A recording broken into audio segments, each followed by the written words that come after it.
You were never meant to have anything. My mother's voice sliced through the oak-paneled room, her tone dripping with a mixture of triumph and disdain. My brother smirked, leaning back in his chair as though $25 million was nothing more than pocket change. The other relatives shifted uncomfortably, their eyes darting toward me and then quickly away, as if my shame was contagious.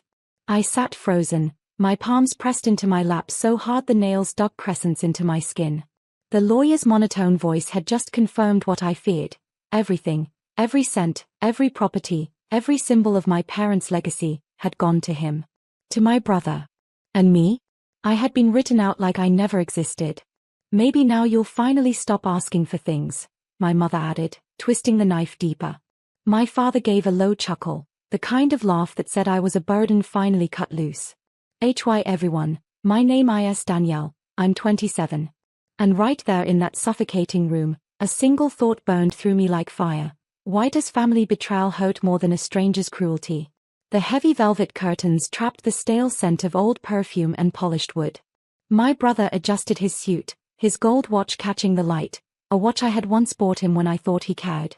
My throat closed, but I refused to give them tears. Silence was my weapon, for now. Then something shifted. Grandpa's lawyer, a quiet man with silver hair and tired eyes, cleared his throat. His voice carried differently, weighted with intent. Before we conclude, he said, pulling out an envelope from a separate folder, your grandfather left a private clause, one meant only for Danielle. The room erupted. My mother's chair screeched back, her face contorting into panic. What nonsense is this? She hissed. My father's laughter faltered, my brother's smirk faded. The lawyer didn't flinch. He unfolded a single sheet of paper, his hands steady, his tone firm. The words that followed cracked open the silence like thunder rolling across a black sky. I watched my mother's composure shatter. Her perfectly painted lips twisted into a scream that rattled the chandelier above us. For the first time in my life, I realized I wasn't the one being humiliated anymore. The power in that room was shifting. And every pair of eyes turned toward me. The storm had only begun. My mother's scream still echoed in the air, shrill enough to make the chandelier tremble. She lunged toward the lawyer, snatching at the paper, but he pulled it back calmly, as though he had expected her desperation. This clause, he said firmly, was sealed in my office safe for years. Your father, his eyes lingered on me, softening just enough for me to feel it, intended it to be revealed only in this exact moment. The tension in the room grew unbearable. My brother's smug grin cracked. He leaned forward, his knuckles whitening on the mahogany table. This is ridiculous, he spat. Grandpa adored me. If there was anything left, it would have gone to me. But the lawyer ignored him. He unfolded the document fully, his voice carrying over the crackling silence. To my granddaughter Danielle, I leave what I could never entrust to anyone else. My personal estate, properties outside this country, and control over the family trust that none of them even knew existed.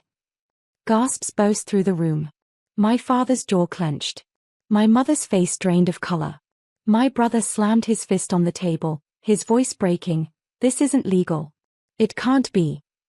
The lawyer's lips curved into something like a knowing smile. It's perfectly legal. I drew up these papers myself. They are ironclad. Every eye turned to me again.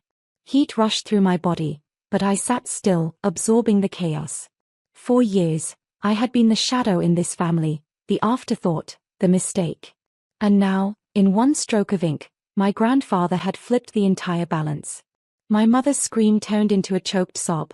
She collapsed back into her chair, whispering, "This wasn't supposed to happen."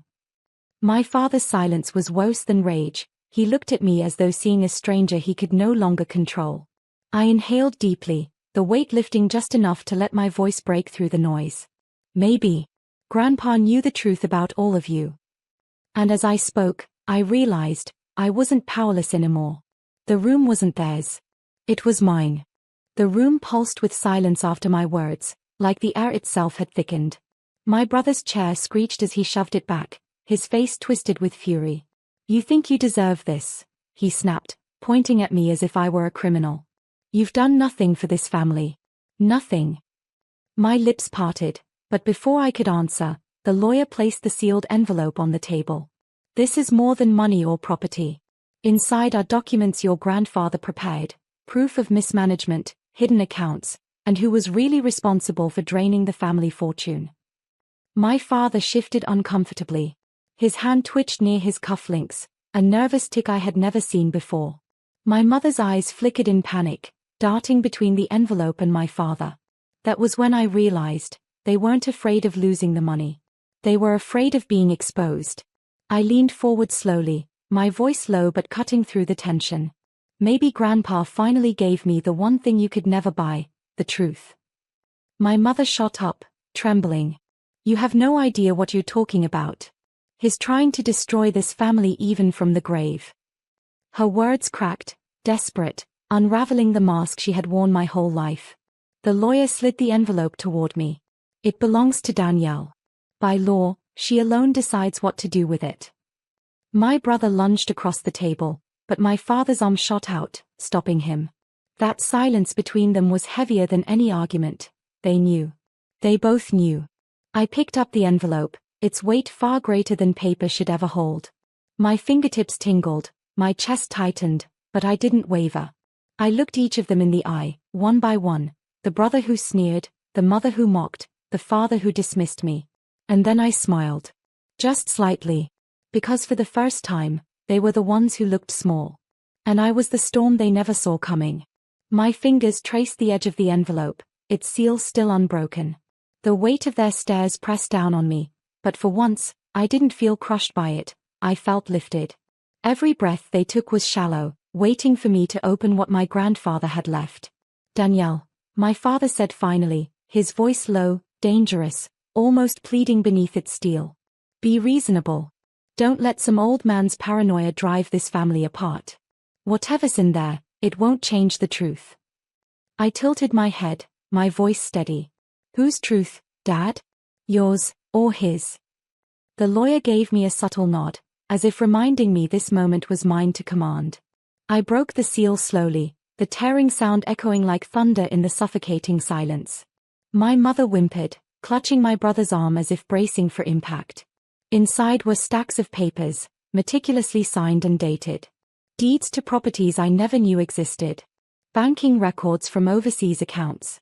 Letters, written in my grandfather's sharp, deliberate handwriting. The lawyer read the first aloud. To Danielle, the only one I could trust. I've watched the way they treated you, discarded you, diminished you.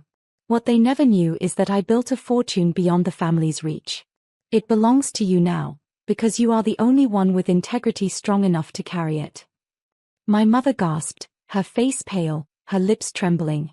My brother muttered curses under his breath, shaking his head violently. My father stood rigid, jaw locked, eyes burning with unspoken rage. The words sank into me like fire and balm all at once. 4 years, they told me I was worthless, that I didn't belong. Yet here was proof that someone had seen me, truly seen me, all along. I lifted my gaze, meeting their eyes one by one. It looks like Grandpa's truth was bigger than all your lies. And in that moment, I swore I could almost hear his laughter, soft, proud, echoing in the silence they could no longer control. The room felt like it had split open. My brother shot up from his chair, veins straining against his neck. This is fraud. He's senile, he was manipulated, there's no way this holds up in court. His voice cracked under the weight of panic, betraying the fear in his chest. The lawyer didn't flinch. Your grandfather was of sound mind when these documents were signed. They are notarized, witnessed, and secured by my firm. They are airtight. My father's hand slammed against the table, the wood vibrating under the force. We built this family name. We earned every dollar. And you, his eyes cut into me, sharp and venomous, you think you can waltz in and take what you never deserved? I felt my lips curve, not into a smile, but something colder. Funny, I whispered. That's exactly what you told me my whole life. My mother broke then, her polished mask crumbling into frantic desperation. She reached across the table, her manicured nails digging into the documents as if clawing back her power. Danielle, please. We can fix this. Split it. Share it. Don't ruin us. Her words stung, not because of sincerity, but because for the first time she spoke as if I mattered. And yet, I knew it wasn't me she cared for, it was the empire slipping through her fingers. I gathered the documents, stacking them neatly, my movements slow, deliberate, untouchable. You ruined yourselves, I said. Grandpa just made sure I wouldn't drown with you. The lawyer closed his folder, his voice final. This concludes the will reading. Danielle, arrangements will be made for the transfer immediately. The scraping of chairs filled the room as relatives whispered, eyes darting like moths to a flame. My brother stormed out, slamming the door so hard the chandelier rattled again. My mother sobbed into her hands. My father stayed rooted in place, his silence more violent than any outburst. I rose to my feet, clutching the envelope to my chest. For the first time, the air around me didn't feel suffocating. It felt electric. Because they had written me off. And now, I was rewriting everything. I stepped into the hallway, the heavy wooden door clicking shut behind me. For a moment, I just stood there, the hush of the mansion pressing against my ears. My chest rose and fell, my heart steady now, not frantic, not broken. Steady. Behind the door, I could still hear muffled voices, my mother's sobs, my father's low growl, my brother's rage boiling over. For once, it wasn't my name echoing in disgrace. It was theirs. I walked down the corridor lined with portraits of ancestors, their painted eyes following me. Generations of wealth, power, pride. They had always made me feel like I was a stain on that legacy. But now, I was the continuation Grandpa chose. The lawyer caught up to me, his footsteps quick but controlled. Danielle, he said, lowering his voice. There's more than what we revealed in there. Your grandfather prepared a second set of instructions, private. He wanted you to decide when, or if, to share them. A chill ran through me. What kind of instructions? He handed me a small black leather notebook, worn but carefully preserved. Answers to questions you didn't even know to ask. Proof. Protection. And a path forward. I cradled it, my throat tightening. This wasn't just money. It was his final conversation with me, from beyond the grave. From down the hall, the door slammed open. My brother stormed out, his face red, his tie loosened. You think this is over? He spat, standing only a few feet away. His voice shook with fury. I'll drag you through every court, every headline. You won't last a day with what you've been given. I didn't flinch. I opened the notebook slightly, catching a glimpse of Grandpa's handwriting. My brother's threat seemed small compared to the weight of those words. Maybe, I said quietly, but the difference is, I've got nothing left to lose. And you? You're about to lose everything. For the first time, I saw fear flicker in his eyes. Real fear. And I realized, I wasn't just surviving this war. I was stepping into command. My brother's glare lingered, sharp enough to cut, but beneath it I saw the cracks forming. His fists clenched, his jaw trembled, and when he finally turned away, his footsteps echoed like retreat. For the first time in years, he wasn't the one walking out victorious. The lawyer touched my arm gently. Danielle, I'd advise caution. With what you now hold, they'll come after you, not just with anger, but with strategy. I nodded, though inside I felt a strange calm, almost like a clarity I'd been waiting for all my life. The notebook pulsed in my hand as though alive. Later, in the privacy of my apartment, I opened it fully. Grandpa's handwriting sprawled across the first page, steady and deliberate. If you're reading this, it means the truth has finally been forced into the light. They will rage, they will scheme, but you must remember, power is never about possession. It is about choice. I turned the pages, each one filled with names, accounts, timelines, evidence of decades of quiet manipulation by my father and brother. Hidden debts, shady transfers, scandals buried under layers of influence. Proof that their empire wasn't built on strength, but on deception. My breath hitched. It wasn't just inheritance Grandpa left me, it was the weapon to dismantle everything they had built. A vibration buzzed against the table. My phone lit up, Mom calling. Then again. Then my father's number. Then my brother's. Each ignored call stacked like bricks building a wall between us. Finally, a message appeared. If you expose us, you'll regret it. Walk away while you still can. I stared at the words, and instead of fear, I felt fire. They still thought threats could silence me. They still thought I was the daughter who cowered, the sister who accepted scraps. I placed the notebook on the table, its leather cover gleaming under the light. My reflection stared back at me, not the forgotten child, but the hour of truth. For once, I didn't need to answer them. Because soon, the world would. The following week, I walked into the boardroom that had once been my father's throne. The long glass table gleamed under the city skyline, a kingdom built on illusion. My parents sat stiff at one end, my brother beside them, his face pale and eyes hollow from sleepless nights. Across from them, reporters, auditors, and partners waited, their pens poised, their cameras ready.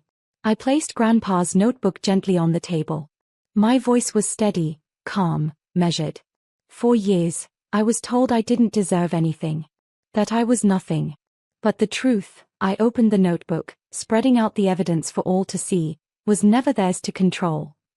The silence cracked when the auditors leaned forward, examining documents.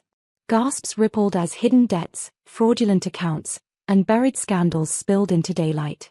My father's mask slipped, his hand trembling as his empire crumbled in front of witnesses he could no longer buy. My mother whispered frantically, her lipstick smudging as she begged me with her eyes. My brother's fists clenched, but he stayed frozen, powerless. I didn't yell. I didn't need to. The truth spoke louder than any revenge could. When the session ended, their legacy was gone. Their fortune dismantled. Their reputation shredded in the very world they had once ruled. And me? I didn't stay to watch them beg. I gathered the notebook, tucked it beneath my arm, and walked out into the crisp autumn air. On the street, strangers passed by, unaware of the storm that had just ended. I inhaled deeply, the city lights flickering like quiet applause. For the first time in my life, I wasn't the forgotten one. I was free. Grandpa hadn't just left me wealth, he left me a choice. And I chose not to become like them. I chose to stand taller, quieter, and true. I paused, letting the evening wind brush against my face, and whispered into the night, "Thank you, Grandpa. You saved me." And with that, the weight finally lifted.